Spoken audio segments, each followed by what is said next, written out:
Welcome to MDM calculator video tutorial. ನಾನು ಈ ವಿಡಿಯೋದಲ್ಲಿ ಪಾಸ್ಕೋಡ್ ಆ್ಯಕ್ಟಿವೇಟ್ ಮಾಡೋದು ಮತ್ತು ಡಿಆ್ಯಕ್ಟಿವೇಟ್ ಮಾಡೋದು ಹೇಗೆ ಅನ್ನೋದನ್ನು ತಿಳಿಸ್ಕೊಡ್ತೀನಿ. ಯಾಕೆಂದರೆ ಪಾಸ್ಕೋಡ್ನ ಒಂದು ಮೇಯ್ನ್ ಥಿಂಗ್ ಏನಪ್ಪ ಅಂದರೆ ಸೆಕ್ಯುರಿಟಿ. ನೀವು ಯಾವುದೇ ಅಪ್ಡೇಟ್ ಆಗಿರ್ಬೋದು, ಡಿಲೀಟ್ ಆಗಿರ್ಬೋದು, ಆಗ ನಿಮಗೆ ಪಾಸ್ಕೋಡ್ ಕೇಳುತ್ತೆ, ಅಥವಾ ಸಬ್ಮಿಷನ್ ಮಾಡಬೇಕಾದ್ರೆ ಪಾಸ್ಕೋಡ್ ಕೇಳುತ್ತೆ. ಅಂದರೆ ಯಾರೂ ಸೆಕ್ಯೂರಿಟಿ ಪರ್ಪಸ್ಗೆ ಅದನ್ನು ಯೂಸ್ ಮಾಡಿರುವಂಥದ್ದು. ಅದು ಕೆಲವೊಂದು ಸಲ ಕಿರಿಕಿರಿ ಅನಿಸುತ್ತೆ.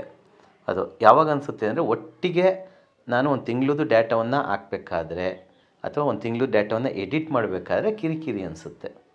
ಆಗ ಈ ಪಾಸ್ಕೋಡ್ ಆಪ್ಷನ್ನ ಡಿಆ್ಯಕ್ಟಿವೇಟ್ ಮಾಡೋದು ಹೇಗೆ ಮತ್ತು ಆ್ಯಕ್ಟಿವೇಟ್ ಮಾಡೋದು ಹೇಗೆ ಎರಡೂ ತೋರಿಸ್ಬಿಡ್ತೀನಿ ನಾನು.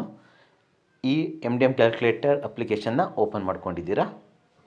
ಮೇಲ್ಭಾಗದಲ್ಲಿ, ಬಲಭಾಗದ ಮೇಲ್ಭಾಗದಲ್ಲಿ 3 ಗೆರೆ ಇದೆ. ಆ ಗೆರೆಯನ್ನು ಕ್ಲಿಕ್ ಮಾಡಿ. ಇಲ್ಲಿ ಕೆಳಭಾಗದಲ್ಲಿ ಮೆನು ಅಂತ ಬರುತ್ತೆ, ಆ ಮೆನು ಕ್ಲಿಕ್ ಮಾಡಿ. ಇದರಲ್ಲಿ ಪ್ರೊಫೈಲ್ ಅನ್ನೋದು ಇಲ್ಲಿದೆಯಲ್ಲ ಪ್ರೊಫೈಲು, ಈ ಪ್ರೊಫೈಲ್ ಮೇಲೆ ಕ್ಲಿಕ್ ಮಾಡಿ. ಲೋಡ್ ಆಗ್ತಾ ಇದೆ.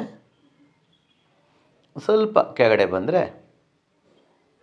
ಪಾಸ್ಕೋಡ್ ಅಂತ ಒಂದು ಟೈಟಲ್ ಕಾಣುತ್ತೆ ನಿಮಗೆ, ಟೆಕ್ಸ್ಟ್. ಇಲ್ಲಿ ಸ್ಟೇಟಸ್ ಆನ್ ಇದೆ, ಇದನ್ನು ನೀವು ಆಫ್ ಮಾಡಿ. ಜಸ್ಟ್ ಆ ಬಟನ್ ಮೇಲೆ ಕ್ಲಿಕ್ ಮಾಡಿ. ಮತ್ತು ನೀವು ಪಾಸ್ಕೋಡ್ ಹಾಕಲೇಬೇಕು, ಯಾಕೆಂದರೆ ನೀವೇ ಹೌದು ಅಲ್ವೋ ಅನ್ನೋಕ್ಕೋಸ್ಕರ ಎಸ್ ಅಂತ ಕೊಡಿ. ಪಾಸ್ಕೋಡ್ ಕೇಳುತ್ತೆ. ನಾವು 1 2 3 4 ಕೊಟ್ಟಿದ್ದೆ, ಇದಕ್ಕೆ ವೆರಿಫೈ ಮಾಡಿ. ಓಕೆ, ಪಾಸ್ಕೋಡ್ ಡಿಆ್ಯಕ್ಟಿವೇಟ್ ಆಯಿತು. ಇನ್ನು ನೀವೇನೇ ಮಾಡಿರೋದು ಪಾಸ್ಕೋಡ್ ಕೇಳಲ್ಲ. ಯಾವುದೇ ಎಡಿಟ್ ಮಾಡಿ, ಡಿಲೀಟ್ ಮಾಡಿ, ಅಪ್ಡೇಟ್ ಮಾಡಿ ಕೇಳೋದಿಲ್ಲ. ಮತ್ತು ನಾನು ಜಸ್ಟು ಡ್ಯಾಶ್ಬೋರ್ಡಿಗೆ ಬರ್ತೀನಿ. ಈಗ ನನಗೆ ಬೇಕು ಅನಿಸುತ್ತೆ ಸೆಕ್ಯೂರಿಟಿ ಪರ್ಪಸ್ಗೆ ಪಾಸ್ಕೋಡು ಆ್ಯಕ್ಟಿವ್ ಆಗಬೇಕು. ಹೇಗೆ? ಸೇಮ್ ಮೇಲ್ಭಾಗದಲ್ಲಿ 3 ಗೆರೆ ಕ್ಲಿಕ್ ಮಾಡಿ, ಬಲಭಾಗದ್ದು ಮೆನು ಮೇಲೆ ಕ್ಲಿಕ್ ಮಾಡಿ, ಪ್ರೊಫೈಲ್ಗೆ ಹೋಗಿ ಸ್ವಲ್ಪ ಕೆಳಗಡೆ ಬಂದರೆ ಪಾಸ್ಕೋಡ್ ಇದೆ, ಸ್ಟೇಟಸ್ ಆಫ್ ಇದೆ. ಜಸ್ಟ್ ಕ್ಲಿಕ್ ಮಾಡಿ, ಆನ್ ಆಗುತ್ತೆ. ಮತ್ತು ಪಾಸ್ಕೋಡ್ ಹಾಕಿ 1 2 3 4 ವೆರಿಫೈ ಮಾಡಿ.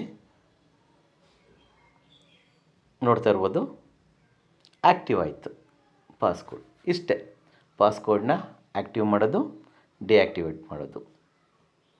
ತಿಳಿತಲ್ಲ? ಎಲ್ಲರಿಗೂ ಬಾಯ್.